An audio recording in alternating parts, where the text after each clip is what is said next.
What's up, fellow airsofters? Today I'm doing the review on the WG 1911 full metal CO2 pistol. First off, I want to say it's pretty good. Full metal is definitely a plus, non-blowback, so you can conserve on the CO2. That's definitely a plus as well. Sometimes the slide will stick and it won't like slide forward unless you assist it, but I don't know what I did, but it works fine now. It's got in full. I don't really want to take it apart, but let me start off. The hammer does cock back, and that's how it's activated. Has a 16-round mag, and it's pretty cool. A good feature about the mag is when you pull it down, there's a little pin on the bottom, so you can just do it, like look ma no hand style. And then when you're full, just let it go up and you're good.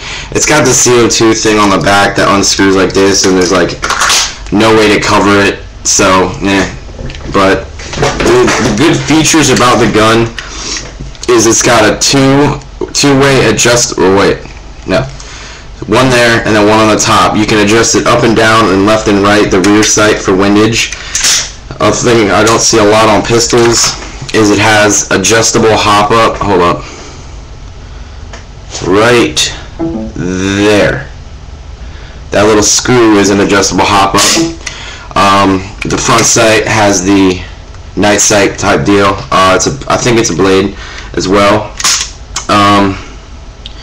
It's got the whole thing is metal once again, except this. This is pretty, I think it's ABS because it sounds pretty weak, but you can take them off and put regular hand grips on it. One thing I do like about it's pretty cool is not a lot of retarded, not necessary logos. It just says U.S. Combat 1911, U.S. Army February 14th, 1911. That right there is automatically a plus in my book.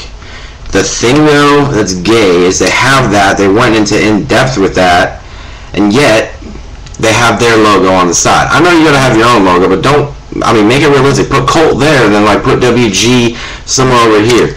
The safety is like this. No, is this little thing right here, and this is the thing I didn't like about it. Like first 15 minutes I got it, I was messing with the safety. Flips up like that, and it shows fire and safe when you're good. The thing I like about it though is the slide is all wobbly. So sometimes when you throw that safety up, it'll stick on the side and it won't go up, and you fuck your thumb up. But it's all good. The thing I like about it's got the ridges here and here, so you can go like that. See there, it's stuck. Not now. Or you go like that. So it's cool, regardless. Slide sticks up like this. It's not as in depth as the M9 I did a review on, because you put the mag in and it doesn't do shit. But that's just because it's a non-blowback. Like I said before, everything is metal except the handguards, and I think except this little thing. I don't know. It sounds like plastic and it looks like plastic, but I mean, who gives a fuck? Who cares about a non-functional secondary safety thingy? Whatever the fuck that is.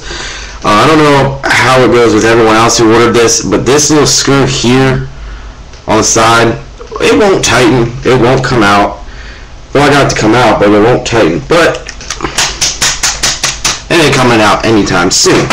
I got this on AirSplat for $64 during the Christmas break here in Florida. So total I paid about $68 because like the $350 handling fee. Cool thing is too, it's not one of those classic Colts, so you have the rail system. You can put a laser on it. My friend put a foregrip on it, and I put a bipod on it, so you can do whatever you want, Fuck, man, I mean, I don't see the point of it, but if you're dumb, you might be able to put a scope on it and shoot it like this. The thing also I don't like is the orange tip is cool to have so you don't get shot by some punk cop, but it extends. I would have rather them actually make this whole silver part orange and just have a normal length barrel. The rear sights, you can probably do it yourself. Put on the night sights. You could probably unscrew them even and put your own night sights on, which is pretty cool. there's a little hook on the bottom so you can put a lanyard and shit on. Sometimes when you push the button, I was about 12 times before that slide came out. Yeah, like this little thing right here, I find completely unnecessary. This little knob here on the top, I mean, just cover it up or something, or have it like the M9 I did. You know, it's whatever. It's pretty sturdy, pretty good. Feeds perfectly, like most pistols do, actually. Cool thing is, this little knob on the bottom has, like, when you're twisting it, if you forget to put it down, if it's not too tight, it'll spring down.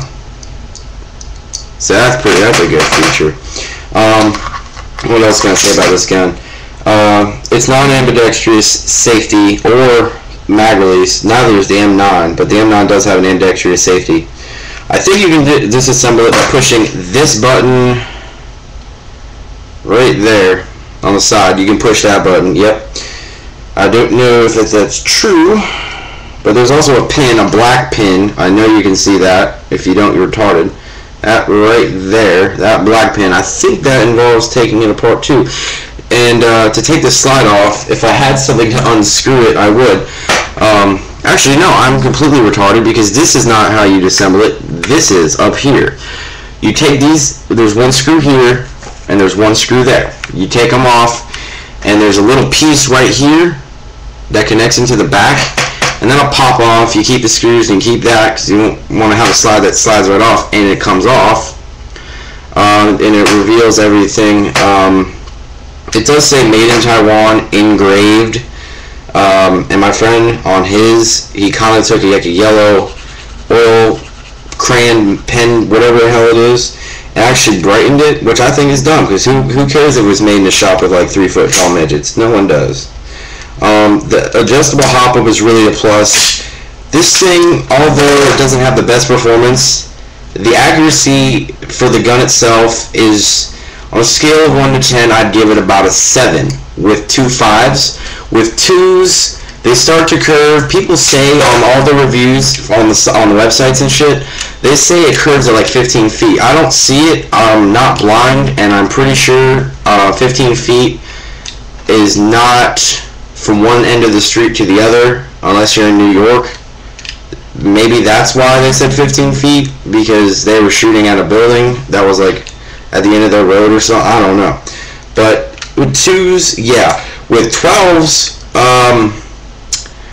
I can't tell you how they performed because I couldn't see them. I think what happened was I was shooting this direction, and they would come out of the barrel going this way. That's how bad the curve was. They would just be like all around, and I didn't see them. So yeah, but if you saw my review on the M9, at this point I only have 2 videos, this and the other one. So if you didn't see it, watch it now. If you have $95 for if you want a good gas pistol, go grab that motherfucker. CO2 is perfect. You know, with green gas, the shit can explode in the can. I don't think it does in the clip, and if it does, it's like a little pop. And I don't in the can even. It's like a pop. It's not like a big. It'd be cool, but you know, you don't want to lose your hand. For some shit. Here in Florida, even though the weather gets really cold, like I think it was like 27 degrees lowest point here this year, green gas will condense in any amount of cold weather. I don't know what the minimum is, but it will condense. There's some videos that Scout the Doggy or something put on, and one of them has a blooper of a dude shooting an extended mag G18, sort of like from Call of Duty Modern Warfare 2. And the guy shot, he just bought it or something like that, a real expensive, nice one. He shot like 3 of them, and it started jamming, but it wasn't like the gun itself jamming, it was the green gas mag. So he had to shoot it upside down, and then it still jammed. CO2 is already cold, so no matter what, it's not going to condense. That's the great thing about CO2. And like I said before, it's non-blowback. This one is non-blowback. So it really conserves the CO2. However, if you have that $95, go get that M9. If you want an M9, I'm saying, go get that one. That one's, WE makes like all the gas-powered rifles, like the M4s and the 416s and the SCARs, I think. And those are like the best ones they have. So I would go and grab this. or no, the M9. I'm dumb. Sorry. Go grab the M9. Blowback. You can get about. I haven't shot it very much yet, but you can get about probably 5 or 6 clips. No, because they have 25 round mags. You could probably get about 4 to 5 mags out of it, but you got to remember it's got a 25 round mag, so that's like 125 shots. This is a little. You can get a little more. This thing still is a fucking gas guzzler. Like, I swear, I put one in, and 3 clips later, I'm reloading it. So that's the one thing. This thing is the Hummer of gas pistols. I'm telling you. But if you don't have that 95, you just want a sidearm for some plinking. You want to do some target practice. You want to fuck the shit out of a squirrel, or maybe a groundhog, or possibly a hedgehog if you have them. Maybe even a raccoon. I did some damage to a raccoon the other day with this thing. I think he pooped himself because of that. Man, listen to me saying poop. I meant to say shit. I'm all dumb and shit. Yeah, this thing is basically, I mean, that one, the M9 is basically like, I would say, a Dodge truck. This is a Hummer right here. This is a Hummer, goddammit. You get like 3 mags out of it, and it's just literally 3 mags to the gallon. Like a gallon of CO2, I'm telling you, is like, probably get like 30 mags if you have a gallon of it. I'm just saying. But yeah, it's a great little sidearm for 64 bucks. For 64, it was a good buy. I've seen them on other sites for like 80. If you see it on another site for more than 70, don't even consider it, man. If it says WG, don't buy it. But if it's this, yeah, go ahead and buy it. They make 3 different types: an all black, silver and black, and then a classic like World War II style, which that one looked pretty badass. They didn't have it on Airsplat, which is my primary site I order from. But yeah, if you don't got 95 bucks, save up for it. Or I guess buy this. I mean, I'm not saying it's great and all, but for what it is, it's alright. Other than the fact that it's a gas guzzler and the slide sticks, it's pretty good. But okay, that's my next review of the WG Colt 45 non-blowback CO2 pistol. Thank you.